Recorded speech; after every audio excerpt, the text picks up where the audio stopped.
What's up guys, it's Chilly here. Almost exactly 1 week ago, I got Beastyqt to try out the new modded civilization, the Vietnamese. Now this is a civilization that I worked on together with modder and fellow creator Hossein, who had previously worked on a Persian civilization as well. He reached out to me and said, hey, I like your civ concepts. Vietnam is the one that's most doable given the current modding restrictions. Would you like to work with me on it? And I was like, hell yes, that sounds amazing. So after about a month of work, we released it onto the mod store and you can download it right now and try it out. But in this video, I'm going to be going over all of Beastyqt's feedback, as well as also talking through some of the new changes that are coming with the new patch that we're making. So let's get into it.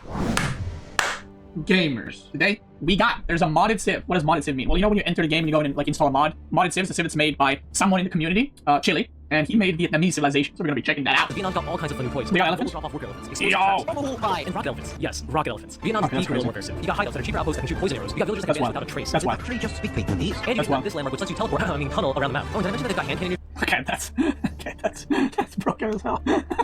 Okay, I want to talk about that. So the tunneling mechanic as it is in the modded version here, it comes from this keep, the Imperial Citadel. Basically, nearby military units get the tunneling ability. Now, in the original concept for the Vietnamese, I had this thing called the Resistance Network, which is basically like, think of like the Abbasid influence system where you can kind of chain your influence. And any hideouts, which are the unique Vietnamese towers that you build within this influence network, you can hop in on one side and then kind of hop out on the other side. And the influence kind of represented the tunneling mechanic. This was kind of what I was originally going for, a much more limited form of tunneling. Unfortunately, the influence system it can't be really modded, so we were pretty restricted here, which is why we were trying to think of other things that we could do here. The system that we implemented here was actually the closest we could get. We actually had a version of this where originally you could teleport across every single hideout that you placed. That was obviously way too OP. Then we tried being able to teleport from any keep to any other keep or any landmark to any other landmark. That was also interesting, but still pretty broken when you can teleport there and back again. Eventually, we settled on this idea of basically being able to do you can teleport from this keep, but you can't teleport back to it. So what this does is that there is an opportunity cost to actually using this ability. And if you actually try it in game, it's not as powerful or broken as it might initially seem. What this enables you to do, which is kind of cool, the idea is that you could build like this keep in the southern side of the map and then build a town center in the northern side of the map and like secure a deer or something like that. And even though that town center is not very well guarded, if you have your army next to this keep, you're basically constantly threatening to guard that position. So your opponent needs to think twice before they overcommit into fighting in the north or fighting in the south. So you can defend two positions on the map while staying in one position. That creates this really interesting scenario, which is particularly effective in the late game, which Beastyqt actually points out here. That all sounds a bit overpowered if you ask me. I think it's best I just get into the game. What do you guys think? I think it's best I just get into the game. Instead of, I can just read in the game and try stuff. You know what I mean? First things first, Vietnamese tuning pack, and then we're gonna pick China. I'm excited to see it, and you know what? Maybe devs get some ideas from these modded civilizations. Okay. Another thing to call out here is that unfortunately we did have to replace China as a civilization. Obviously this is not ideal. In my perfect world we would be able to create an entirely new civilization that you can just drop down and select. We can't change the flag here, we can't change the name, we can't change the languages, we can't change the audio, the music, the background, any of the... There's so many restrictions in the current modding tools actually. It's kind of painful to mod with. We also can't change any of the unit visuals, so we're kind of stuck with just recycling with what we already have. If their modding tools were there, I would totally love to just go ham on this and just like add all of these unique assets in there. So this is the... Okay, so we have to pick China, right? Because they can't add like a new civilization in the drop box, tick box, whatever. So I'm gonna just try to see everything that we can see. The units will... I don't think there's different skins, so the units will look the same. So villagers cost normal, scouts cost normal. Worker elephant. A mobile universal resource drop-off weak in combat. Now this is something that I thought they would add earlier in Age of 4. If you guys don't know, this exists in Age of Mythology. Well, it has damage. Yeah, so this is something worth calling out here. The worker elephant, in my original concept for the Vietnamese, the worker elephant was something that I kind of tacked on there at the very end. It was inspired by Kameho, another popular Redditor who makes concepts for Age of Empire civilizations. And he made a concept for the Khmer, and it featured a worker elephant that kind of worked in a similar-ish way. I basically took inspiration from that and tacked it onto the Vietnamese concept. And initially, I didn't think very deeply about it. I was just like, we should throw in a bone and just have some elephant representation for the Vietnamese. But once Hossein actually added this mechanic into the game and we tested it, this was by far the coolest feature for this civilization. Just being able to have this like mobile universal drop-off felt amazing. It felt so just like smooth, and like it opened up so many opportunities, and it just got us thinking. So like honestly, I don't know why this kind of mobile universal drop-off unit is not in the game already. I'm kind of shocked. The Mongol Uvus are like the closest we can get to that, but they have to kind of pack up and then set back up. That mechanic sucks because if you ever have any villagers kind of standing in that area, your building never sets back up, so it's like completely useless. And you constantly have to babysit it. Oh my god, they should honestly just replace the Uvu with something like this. 6 damage, 175 HP. I mean, this is still pretty strong. Wait, you could just send this across the map in Dark Age, and you can just attack them. I love seeing players get really creative with the potential for design. 6 damage is not that much, though. It is equivalent to a single villager. They have the same exact DPS. I think the elephant actually has slightly lower DPS than a villager. Thank you. 6 damage, 175 HP. 0 armor, 0 armor. Okay, so let's see.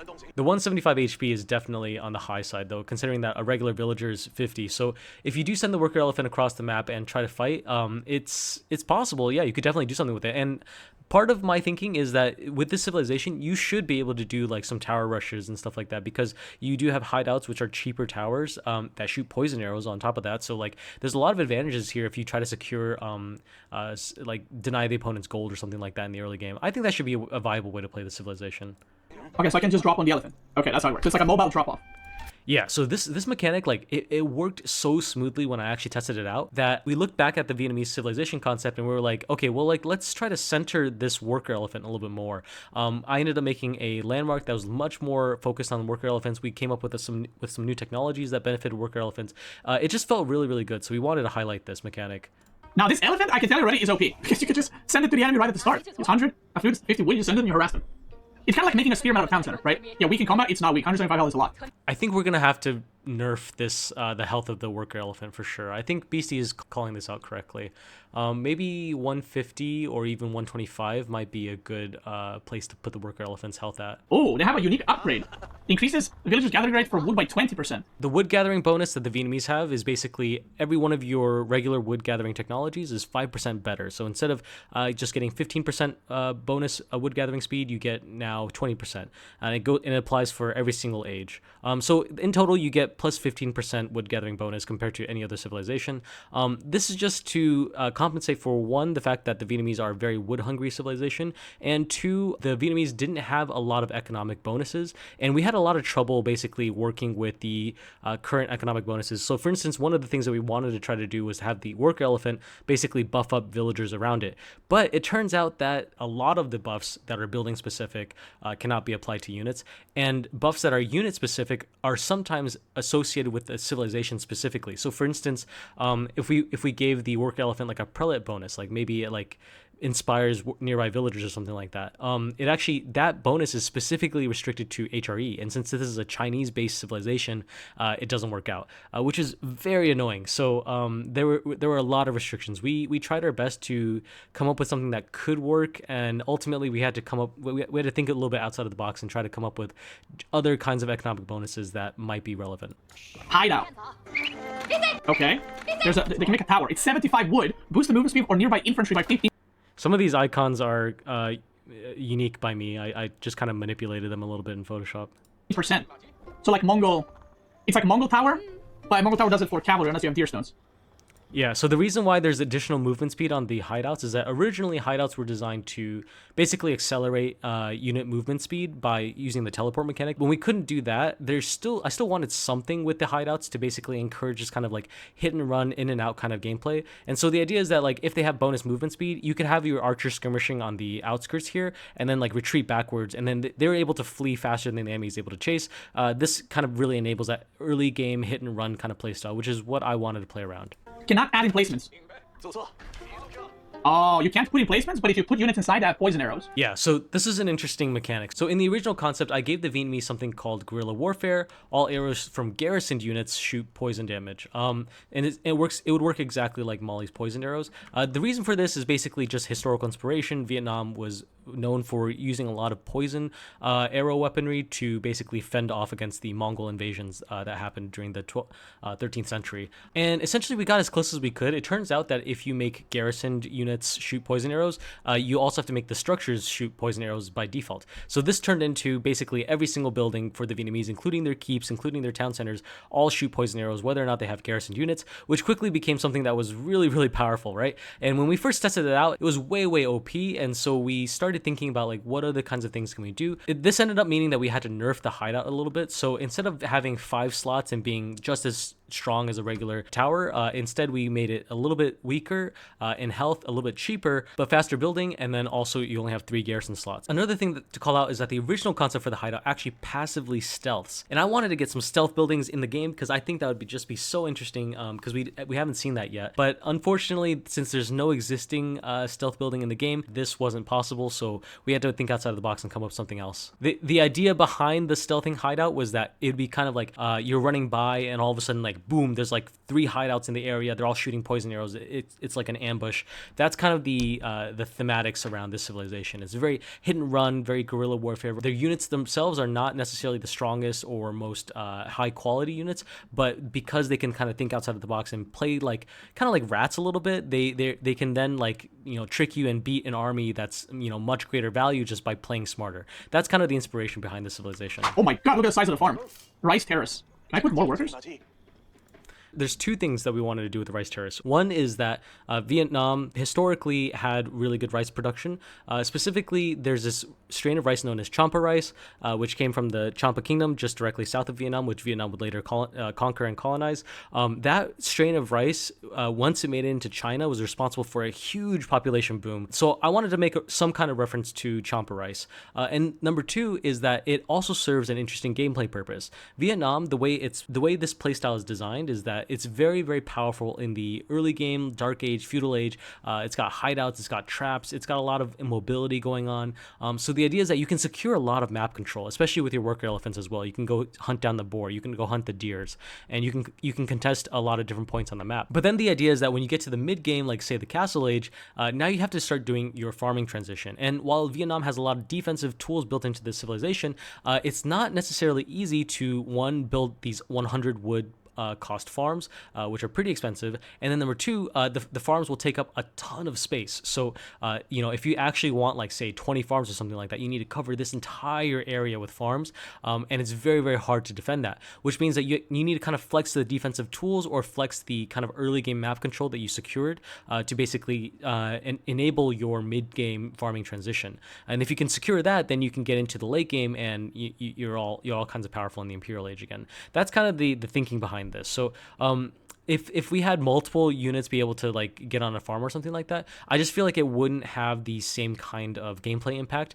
because then what you're having is more pop efficient farms or more space efficient farms as opposed to less space efficient farms. And I want to make sure that these farms are less space efficient. One last thing to call out here is that the larger farms also means that the density of the workers in an area is a lot lower. So if you were to come in for a raid, your units might only see, like, you know, 3 farming units because the farms are so big. You can only access like 3 villagers at a time, compared to, like, say being able to access like 8 villagers at a time because the regular farms are just so much denser. So this means that raiders will have a much harder time getting through your territory, especially if there's like poison arrows being shot everywhere at them. In general, the idea is that, like, if you're trying to raid Vietnam, you're gonna have a really, really hard time, and it's gonna feel really, really painful. And I think that's pretty thematically consistent with how it was to raid the Vietnamese in history. Expensive farming opportunity, but also gathers 30% faster. Okay, well, it's 100 wood. Oh, it says. Yeah, so we made the bonus 30% faster. We actually originally had it at 50% faster, and that was just ridiculous. So we played around with the number a little bit. One of the things that we would have really wanted to try out was something like a farm that kind of grows over time. Like initially, like you get 10% or maybe like 5% every minute or something like that, up to say 40%. Just seeing like what it would be like to have like ramping farms. I think there's a lot of cool gameplay potential, and I would love to see like Relic implement that in a civilization in the future or something. Right here, okay. And then there's an explosive trap. Nearby enemy units will trigger, and after a 1 second delay will explode, dealing 30 damage to all enemy units in the area. That's OP as fuck. Wait, do they see it?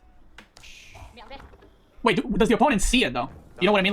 Yeah, so the traps are definitely the most interesting thing about the civilization, in my opinion, next to the worker elephant. This is part of the core identity of the civ. So in the original concept for the traps, they were called bamboo traps, and the idea was that they're stealthed, they provide a little bit of vision, and then once they get stepped on, they will trigger, and they will play a distinct sound and then detonate after a little bit of a delay. And the idea is that they'll slow down the units or stun the units, and they'll apply poison as well as damage. And so it's more of like a delaying kind of mechanic, and that like slows down the enemy or just like sets them up for a suboptimal fight or something like that. That's kind of the original idea. Unfortunately, we could not do this. We could not create a trap that actually stuns. We cannot create a trap that applies poison, and we cannot create a trap that actually stealths, because as I mentioned earlier, there are no stealth buildings in the game, so we had nothing to draw from.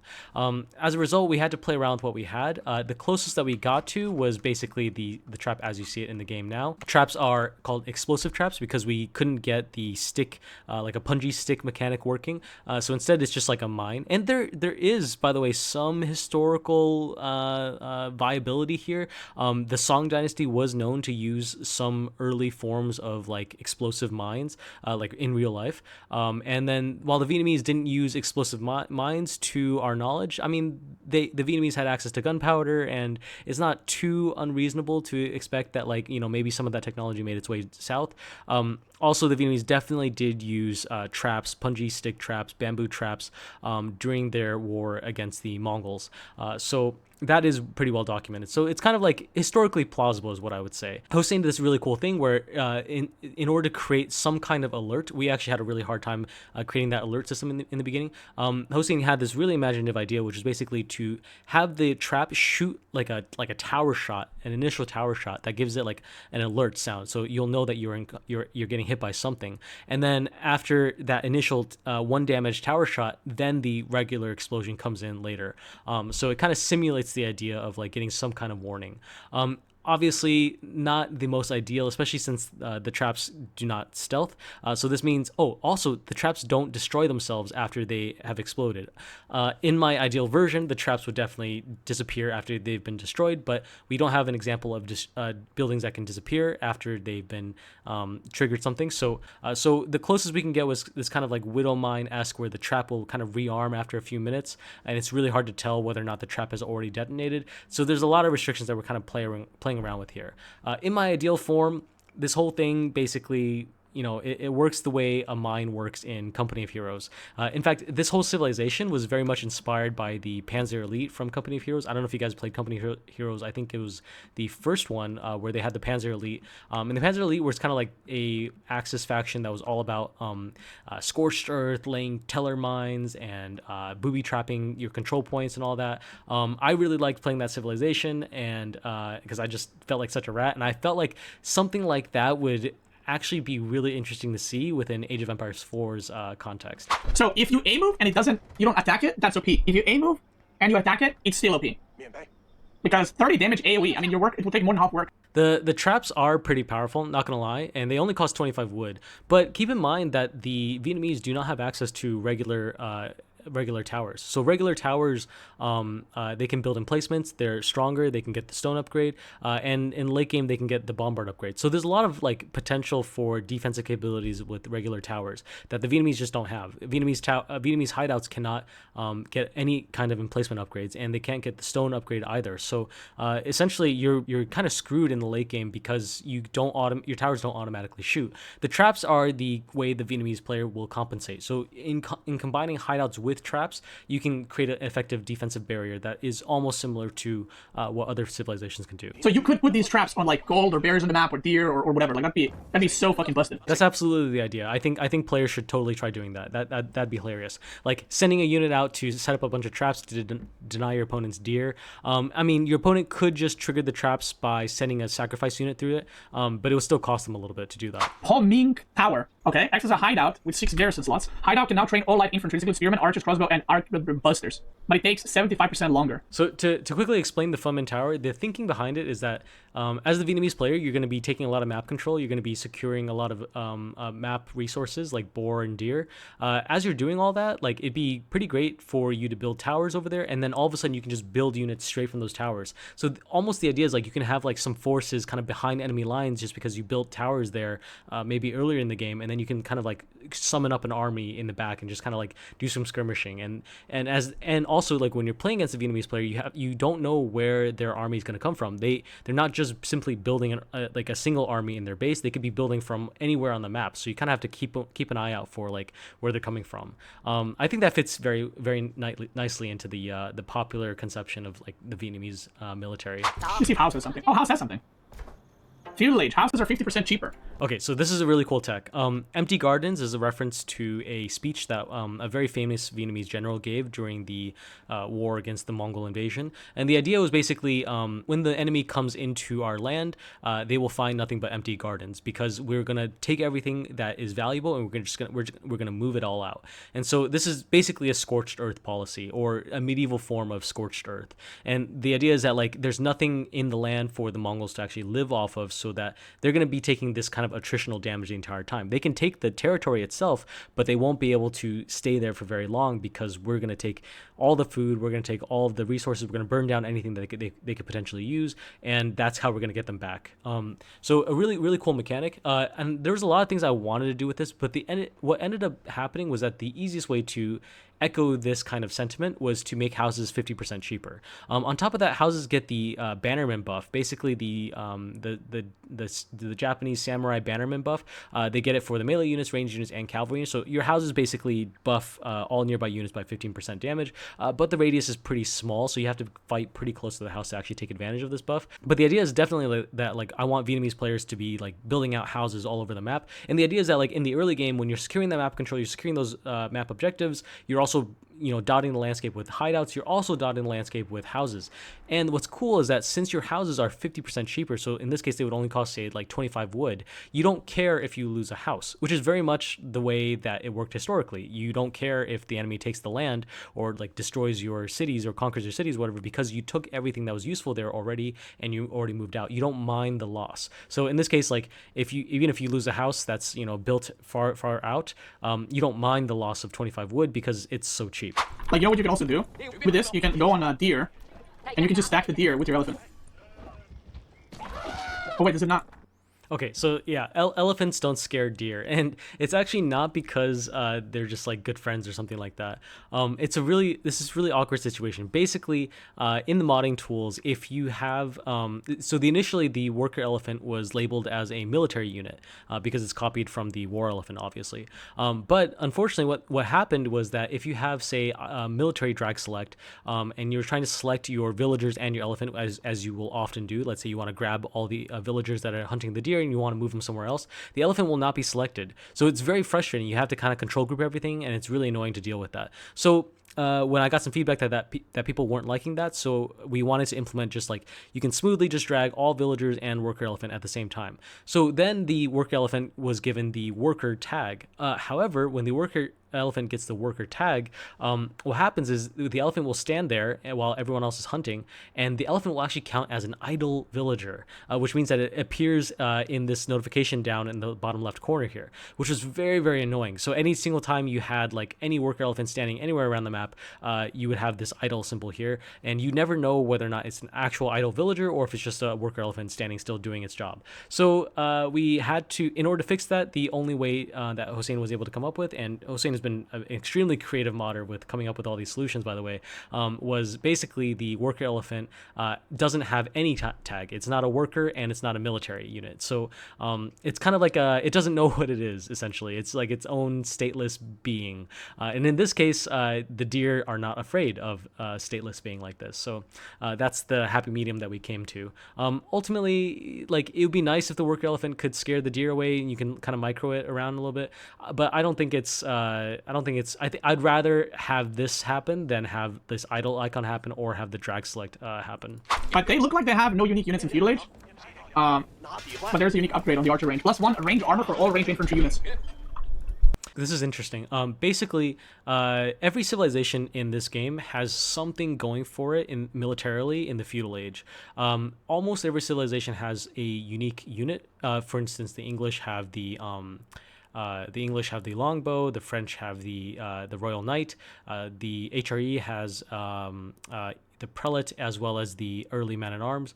Rus have early knights, stuff like that. There's like something going for them. In fact, the only civilization I can think of that doesn't have a unique unit or a unique military advantage in the feudal age is the Abbasid civilization, and that's because Abbasid has a lot of other things going for it. Specifically, it has a few technologies going for it. So you could get the phalanx ability, which improves your spearmen, or you can even get the if you go military wing, you can get that training upgrade that improves your health. So for the Vietnamese, I wanted them to be strong in feudal, but not too strong, and there wasn't any kind of thematic units that I felt could fit for the Vietnamese in this age. So the direction that I decided to go with was to create a Rattan Shields technology. Now, this is a reference to the Age of Empires 2 unique unit for the Vietnamese, which is the Rattan Shield Archer. The reason why I didn't give them Rattan Shields as a unique unit in this mod is that Rattan Shields are historically not necessarily associated with Vietnam. Yes, Vietnam used them, but they're by no means like a distinctly Vietnamese thing. The Chinese were using them, the Koreans were using them. Everyone in Asia was basically using Rattan Shields.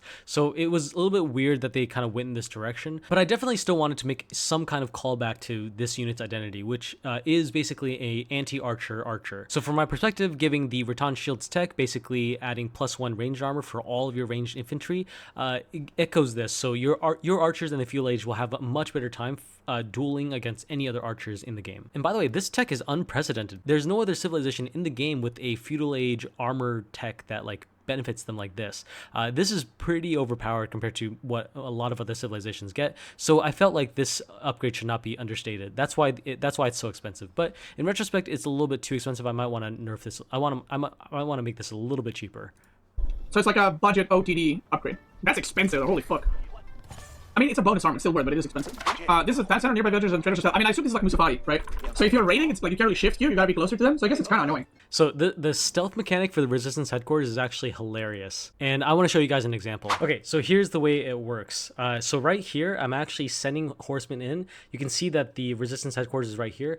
We actually nerfed this later on because the radius for this stealth range is insane, but the villagers are actually right there. They actually don't show up until I'm standing right next to it, which is insane. And you can see here they're going to pop out once again if I get close enough. Boom.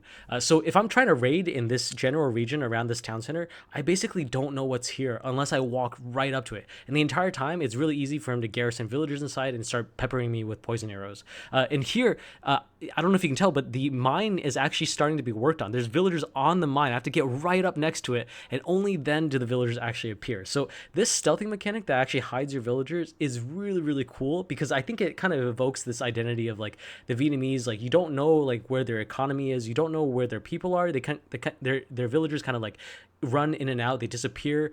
They're working in one area, like maybe they have their worker elephant mining a gold mine or something like that, and all of a sudden like they see you coming, they move to a different gold mine, and you didn't even realize that they were ever there. So the Vietnamese civilization kind of keeps you guessing a little bit, which I think is a really cool identity. The Imperial Citadel. Access the keep was a tunneling ability. So how does this work?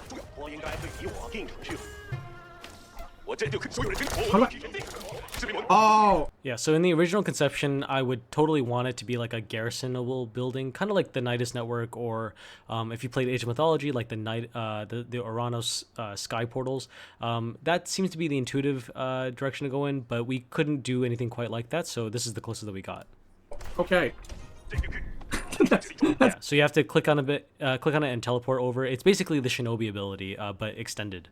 OP as fuck. That's OP as hell. Okay, so you need to be near the Citadel, which also makes it a bit worse, but still very good. Yeah, so is it a powerful landmark? Absolutely. Is it OP? I really want to see like some pro players or some like really imaginative competitive players like try to do something with this mechanic, because I think it actually just unlocks a lot of really interesting strategies that aren't necessarily broken, but it definitely like opens things up that in a way that you would not have normally expected. So I want to see what people can do with it. Maybe it is broken. Maybe we have to change it. But so far, I don't see people picking this landmark. I think when people do pick it, they think it's going to be OP, and it ends up not being as useful as you might initially think. Men-at-Arms. Men-at-Arms are just standard men-at-arms, but they do have the Mongol model, which is a little bit ironic. They originally had the Palace Guard model, but I wanted to not have Vietnam have any kind of Chinese unique units. I wanted the identities to be pretty distinct, as if it was its own civilization. We swapped out the Palace Guard model because Palace Guard doesn't have sword and shield like a standard men-at-arms, so this would be a little bit less confusing. And it's the closest thing that we could get that looks close culturally similar enough. Teleport only to TCs, landmarks? Yeah, I understand that. That is still overpowered as fuck. What do you mean? You can, bro, let's say this is the enemy base. You can send 30 units here, kill all his workers. Oh, wait, you can teleport back. Okay, same thing. You could be here, right? You're defending. Your opponent goes back, and you just fucking teleport, like, on another TC or something. You just beat his ass. You could make, like, proxy TCs or keep... I mean, it would be very strong in Imperial, mainly. Yeah, I think definitely the idea is to enable you to make proxy TCs and keeps, and the Vietnamese army can be anywhere. That's kind of the identity that I want to create with this civilization, is that, like, you don't know where the Vietnamese army is. They could be anywhere, they could be everywhere, and they're all over the place. They're in the trees. Like, that's kind of like the image I'm trying to sell here. Keep also has poison arrows. Yeah, that's another thing. Since Vietnamese keeps have poison arrows, they're actually way stronger than your standard keeps, which is a nice advantage because Vietnam doesn't have stone to spend on a lot of other things. They don't have any kind of tower bonuses or tower emplacements that they can get, so keeps are essentially where you would be spending your stone. H3 doesn't really have much, like, I feel like nothing unique gained in H3. I mean, this is unique, but it's kind of whatever. Yeah, and this is intentional. Vietnam is designed to be strong in the early game, especially if you do like a long feudal or something like that, and then weak in the mid game. Castle Age is their weakest point because they don't have any interesting technologies, and this is also when they're doing their painful farm transition, and then they would be very, very strong when they hit the early Imperial Age, where they get access to all their nice gunpowder toys. Okay, I just want to say, like, a lot of things like might be like looking OP, but maybe when you play them, it's like not as good. I'm just saying, like, single thing that sounds OP as hell. But I actually like that because I definitely want the civilization to, on paper, sound OP. I want players to get kind of excited, like, wow, this is like such a like out there technology or such an out there bonus. But then once you actually play it, you'll notice that like a lot of civilizations in this game have pretty out there bonuses. Like HRE has the Auchenchopel, 40% bonus gathering for all villagers nearby, starting in the Feudal Age. That's insane. So there's a lot of other civilizations with a lot of out there bonuses that you just don't notice because you're kind of used to the way the standard civilization play. But once you get into the mod, like if you actually play it, like these bonuses, even though they sound really out there, when you actually play it, they just open up interesting strategies, and they're not necessarily just like straight up broken compared to everything else. Some things I will try to tweak though when I see it's like a little bit too much. They don't really have a lot of eco bonuses, right? Like they have the wood gathering bonus, but you kind of get better farms for it, so you can also, you know, transition to better farms sooner. Yeah, Vietnam is definitely designed to have a little bit of a weaker eco. I don't want this, like this civilization has such strong defensive tools. If I also made them like extremely eco heavy, that would just kind of be broken. You can defend yourself and also you have a crazy economy. I think if you defend as Vietnam, you defend yourself, but you don't want to hole up in a small corner of the map, because if you do, you give up map control. Your opponent, especially if they are an eco-friendly civ, they're going to start econing like crazy, they're going to outboom you, and you're going to lose. So the way Vietnam should play is that you definitely play this civilization, use their defensive bonuses to secure map control. Once you secure map controls, you get the golds, you get the sacred sites, you get the relics, you get the deer, you get the boar. That gives you that early game snowballing advantage, and all the while you're kind of skirmishing. You're kind of doing hit and runs to slow down the enemy's eco. You're popping in with your archers, you're running out because your hideout speeds you up. You're out trading them because your archers have better armor. That's kind of the thinking behind this civilization. Rocket Elephant, 400, 600. 20 seconds is a crazy fast build time. If these do like rocket damage, 80 damage plus, yo, bro. Yeah, so 80 damage plus 110 for bonus against infantry and cavalry. It sounds ridiculous, right? Because that's what, 190 damage against infantry or cavalry. But in reality, that's just simply what Japanese rockets do. This is the same. This is what's on the Japanese castles and the Japanese TC upgrades. They shoot rockets that deal this damage. In fact, the range of the rocket elephant's only at 7 tiles, which is the same as a longbow. Japanese castles shoot at 9 tiles. So it actually has less range than a castle. This initial version of the rocket elephant actually had less attack speed as well. It was I think the attack speed was 5.12, whereas castles have 4.12. I think we've already tried buffing these guys up to 4.12 attack speed. The real issue with these guys right now is that they're way too tanky. They're tankier than the Sultan's elite elephant, which is something that we want to avoid. So I think we're going to bring down this health number a bit. The identity of the rocket elephant is essentially like this is your long range sniper unit, high single target damage, low fire rate, great at kind of like supporting your main army, especially if you have an army of, say, like the Jaui Arquebusiers, which are hand cannoneers that deal AoE damage. Those guys are they deal much less damage to high health single target units. This is a way to kind of round out your forces against those threats. That's kind of the identity I want these guys to have, because we don't really see anything else like that in the game right now. 190 damage versus infantry or cavalry. It's over. That's it. And 20 seconds train time is wild. That's wild. The 20-second train time sounds ridiculous, but if you actually crunch the numbers, the value that you're getting from that landmark is the same as what you would get from, or in line with what you would get from the Palace of the Sultan, the Delhi building that builds Sultan's elite elephants automatically. It's essentially the same number curve, actually. What is this? Increases the damage of explosive traps by 30%, so they do 40 damage now. That's pretty wild. Increases the range and blast radius. So originally, these two techs, we wanted it to be one tech. Basically, increase your blast radius and increase your damage. Just one holistic trap bonus tech in the Imperial Age. But unfortunately, we had to split it up into two. The modding tools didn't let us combine it together. Okay, these are the unique units. Let's see. 20 damage hand cannon, 4 tile range. They have +1 range drop. Are these like budget to Janissaries? Yep, that's kind of the idea. Janissaries, I think, sit around like 25 base damage, something like that, whereas regular hand cannoneers sit around 35 base damage. Janissaries are cheaper, and they're also available in the Castle Age, so there's different kinds of advantages for them.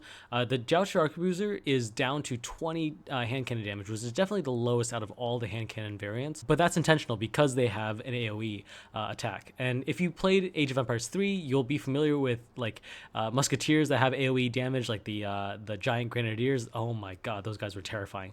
I really wanted to make sure that these guys were not too powerful, because this kind of mechanic, like an AoE attack, is very snowbally.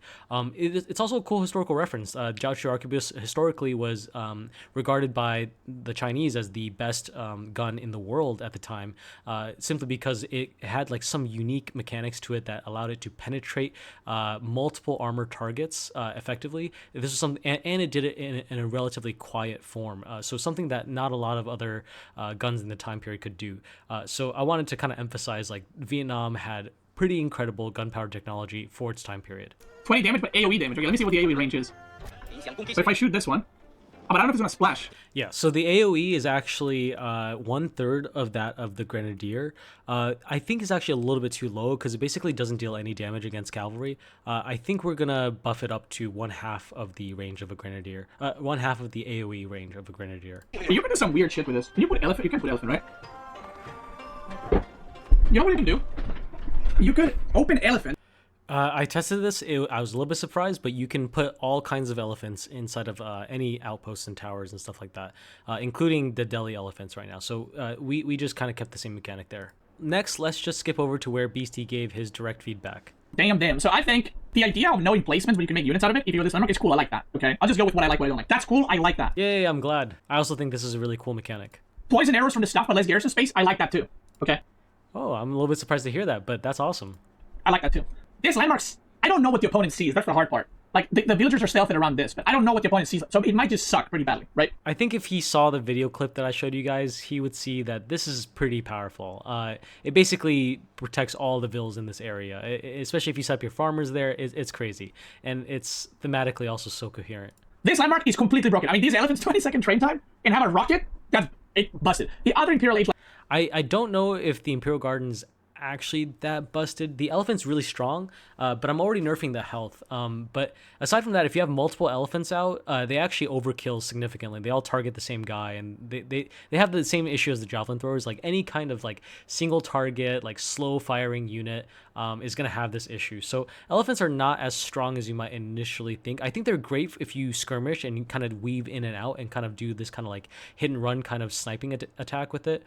So there's potential, but that also costs a ton of micro. So I think there's good value here. I'm not sure I necessarily agree with it being broken. Landmark where your gunpowder units are 20% cheaper, that's also crazy value. Crazy value. The 20% cheaper is indeed crazy value, but it makes up for the fact that the Vietnamese don't have great economic bonuses. The worker elephants gathering stuff, I like that. And like I said, I'm surprised that they didn't add that already to AoE 4, because it's such a, I mean, it existed in Asian mythology, right? So it's a... I completely agree. And I bet that this is going to be seen pretty soon, or if not, they they should just hotfix the Mongols right now and just make this work for the Mongols. You need scout to see them? Okay, so they are very stealthy. I mean, okay, it's a second town center. The other landmark Yeah, the fact that you can scout to still see the invis units is how you counterplay this. Was the teleportation landmark. That landmark is the go-to. You would not. So if you played a serious competitive gaming, right? What would you do with this civ? The economy in Feudal and Castle is really weak, but then once you get to farms, like the farms are obviously very strong. They gather 30% more, right? Yeah. So you need less workers in Imperial, which is very strong. You have access. So just to call out, 30% bonus is equivalent to the English bonus in Imperial Age, I think, or might be a little bit less. English might be at 35. I'm not sure if I completely remember or not. But the idea is that you're paying 100 wood per farm instead of 25. 75 I think is the normal farm cost. You're paying that extra wood, whereas the English only have to build 1 mill, and they give that benefit to all the farms nearby, which is 8 farms. As Vietnam, you're kind of paying that extra cost, but you're getting that 30% bonus immediately. So it's a little bit better up front, but it does cost a little bit more to set up a lot of them. And then the teleportation ability is probably the strongest. So if you go the other castle landmark instead of this, it allows you to teleport from your main base to any of the keeps, right? So you could, like I said, you could be defending your base, and then the opponent gets defended, and you teleport here and you push. It's very strong. Now, I don't think it's overpowered, because earlier I said you can go from keep to keep. You can't go from keep to keep, you have to be here. But it is very strong. I like that Beast kind of rolled back his original opinion, because yeah, I think I agree with that. It's very strong. There's a lot of interesting opportunities with it, but it's not necessarily OP because there is counterplay there. Strong in, like, Gold League, but at high level would be very strong. Maybe. Yeah, I can definitely see how like a high level player would really take advantage of that teleporting ability. I would be very curious to see that executed, because so far I haven't seen anyone pull it off just yet. It still seems like most people go for the resistance headquarters instead. But I'd be excited to see another game. I don't know what the meta would be for this civ, but if you are going to do 2 town centers, I think you probably go the elephant one. You can save decent amount of resources if you go elephants, because then you don't need to build a lumber camp, mining camp, lumber camp. So you can actually save a lot of wood and then get earlier farms, which are very strong. Yeah, that's one of the things that I was surprised that BC didn't do. So the worker elephant's worth 150 resources. In this case, he built how many lumber camps? Like 6 lumber camps. 3 lumber camps is 150 resources. So if he just went 1 worker elephant, he would save himself another 150 resources and wood. I guess the idea is that it's a lot more upfront cost. So we're already basically rolling back some of the worker elephant cost and trying to buff and nerf other areas of this civ to make it a little bit smoother. I definitely want to encourage worker elephant play because it feels really, really good with the civilization. The Janissary unit, the gunpowder unit, I don't really know what the AoE is like. Like, I tried to see what the AoE looks like or what the range is. I don't really know. For the AoE of the Jaui Arquebusiers, they are 1/3 of a grenadier at the time that Beastyqt was playing. We buffed that up to 1/2 of a grenadier, so it should be a little bit better, but not quite as good as the AoE that a grenadier can dish out. And I actually made a short on my channel that you can check out that shows the AoE effect of the Jaui Arquebus. It's stronger against grouped up units, like if you're fighting a grouped up archer line or grouped up hand cannoneer line, you'll actually beat them significantly. But if they spread out, if they are not grouped up, then your Jaui Arquebusiers are way weaker than your standard hand cannoneers. You can pop like 5 traps or 10 traps, doesn't matter, and they're gonna just last the whole time there. It's not like they go off and they're out. You gotta actually kill them. And then yeah, unfortunately, the traps are a bit overpowered in this version that he played. We went through and nerfed a lot of the trap stuff. So they're a little bit weaker. They're a little bit less radius, as well as they are a lot easier to kill. In this version, they actually have 50 range armor, which is the same range armor that every building in the game has. Instead, they now have 5 ranged armor. So it should be a lot easier to deal with if you have ranged units. And your spearmen got fire lance attack, which is obviously, spearmen are cheap and them having fire lance is pretty nice. The fire lance attack is the exact same as Zhu Shi, and for some reason it actually doesn't deal that much damage, and I almost wonder if it's bugged or not. I checked the numbers. It's the same exact function as the Zhu Shi ones. The Zhu Shi ones just also basically don't deal that much damage. So that's why I added the bonus siege damage as well to compensate a little bit. It should still be a pretty effective technology. I definitely want this civilization to have really strong trash units. So your archers have bonus range armor. Your spearmen have the fire lance going for them. So you feel really good pumping out basically food and wood units, and then you save your gold for the hand cannoneer units in the late game. Oh, yeah, you know what I thought? Because when I saw these farms, I thought you could put 2 workers on it. That'd be kind of cool too, right? If we had a 7AOE4 where you could put 2 workers on a farm, but the farm is more expensive. Overall, I think that would be really cool for like an Aztec civilization or something like that, where maybe you need to care about conserving space a lot, and you want to build a really tightly packed civilization, the way the Aztecs built one on Lake Texcoco. So maybe that could work in that situation. Anyway, that was fun.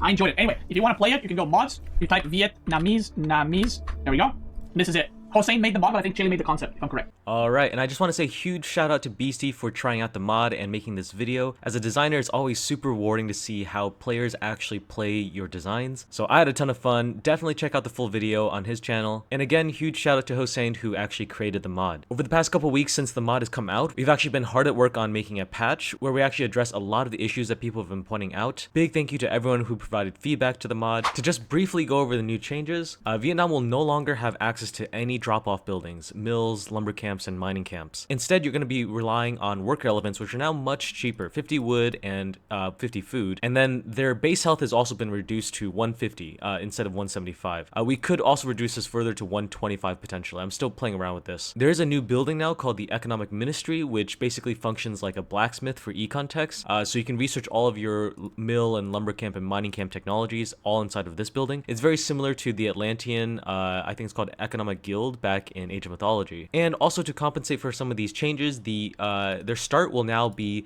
6 villagers and a worker elephant. So you will get a worker elephant at start, but you will start with 50 less food and 50 less wood. We also buffed the 1-pillar pagoda. Since no one was picking that, everyone was picking the tower landmark. This is no longer a mill, it is now an economic ministry, but it kind of works like a minework for economic ministries, so everything researched here is 50% cheaper and research is faster as well. But it does not apply to any of the new unique Vietnamese technologies. So previously, lumber carriages and elephant trainers were tied to the 1-pillar pagoda. Those are now just generic Vietnamese texts. They're no longer tied to the landmark. And there's a new technology, which is called ivory trade. A lot of folks were complaining about how pop inefficient the worker elephants were. Well, now to address that, they will generate 25 gold per minute after the castle age when you research this technology. So this will give you a reason to hold on to those worker elephants. We tried balancing around like some kind of buff for the worker elephants, like maybe they provide an aura buff, but ultimately we couldn't get anything to work that wasn't super clunky, so this was our best direction to go in. Additionally, the elephant trainers tech will no longer be giving movement speed. It will now provide health, so you get plus 35% health. So even if you start with just 150 health, in the later stages of the game you can get a little bit tankier. Funmin Tower is now actually buffed, so now instead of taking an additional 75% time to train units, it will now take only 50% for all hideouts. So this means you can get your units out a lot faster. Previously 75% just felt really slow to me.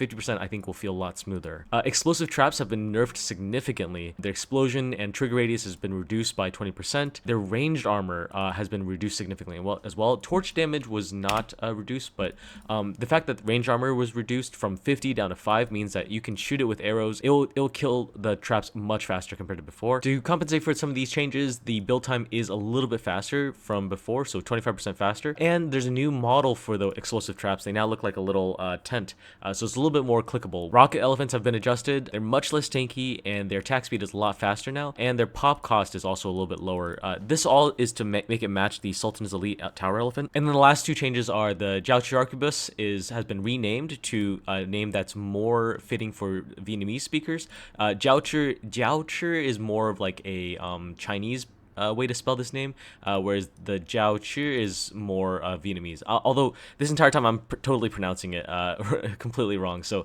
Vietnamese speakers feel free to correct me. Their damage radius, the AoE, is now increased from 1/3 to 1/2, so this is an increase of 17% on the AoE radius. And then finally, Rattan Shields is now buffed from costing 250 gold to now costing only 200 gold. So a little bit easier to access this tech. And I'm happy to say that as of releasing this video, the updated version of the mod is now out. It's on the store. It will make all of your past Vietnam replays no longer playable though, so definitely watch out for that. But yeah, give the new version of Vietnam a try. It should definitely feel a lot less clunky and a lot smoother to play. I'm curious to hear what you guys have to say about it, and I would love to set up some show matches between pro players or competitive players just to see how some top players would actually deal with the new changes. All right, well that's all from me. Thank you so much for listening to the end of this video. Stay frosty out there, stay chilly.